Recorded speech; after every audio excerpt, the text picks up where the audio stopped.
জঙ্গল সলিমপুর সহ অন্যান্য জায়গায় যেখানে র্যাবের উপরে এবং পুলিশ বাহিনীর উপরে আক্রমণ হয়েছে, সেটা আপনাদের মতো আমরা খুব গভীরভাবে দেখেছি এবং এর উপরে আমরা অ্যাকশন নিচ্ছি। সেটা আপনাদের সামনে যেমন দৃশ্যমান হবে, হচ্ছে ইতিমধ্যে, তখন আপনারা দেখতে পাবেন। আমরা এটা এই জন্যেই এটা অনুমান করতে পারি, দীর্ঘ 17 বছর দেশে কোনো আইনের শাসন ছিল না, দুর্বৃত্তায়নের একটা মহামারী ছিল।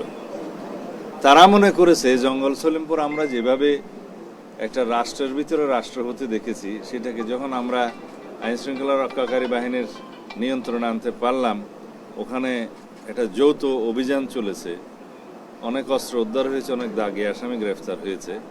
সেখানে আমরা যখন ঘোষণা করেছি যে পুলিশ একাডেমি করা হবে, র্যাবের জন্য একাডেমি করা হবে, এবং আমাদের পুলিশ বাহিনীর ক্রীড়া কমপ্লেক্স অন্যান্য বাহিনীর বিজিবির এবং এপিবিএনের পারতপক্ষে আমরা আরও অনেক, যেহেতু আমাদের সংস্থা অনেক আছে, তাদের সবাইকে ওখানে অ্যাকোমোডেট করব।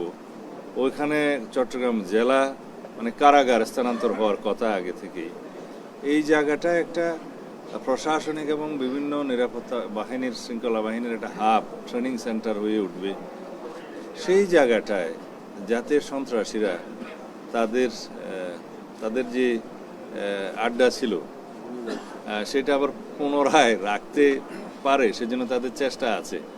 তবে তারা যে উদ্যত্ত আচরণ করেছে, যে দুঃসাহস দেখিয়েছে, সেটা আমরা খুব কঠোরভাবে নিয়ন্ত্রণ করব আগামী দিনে। আমি এখনই পরিকল্পনা ফাঁস করতে চাই না। ইনশাআল্লাহ দেশে আইনের শাসন প্রতিষ্ঠা হবে, সন্ত্রাসীদের অভয়ারণ্য যেখানেই থাকুক সেগুলো নির্মূল করা হবে। আমরা আশা করি আপনারা সবাই সহযোগিতা করবেন এবং সমাজের সর্বস্তরের মানুষ আশা করি আমাদের সেই উদ্যোগকে সমর্থন করবেন এবং সহযোগিতা করবেন। আমরা এই দেশে কোনোভাবেই সন্ত্রাসী, মাদক ব্যবসায়ী এবং চাঁদাবাজি এগুলোর কোনো স্থান দেব না।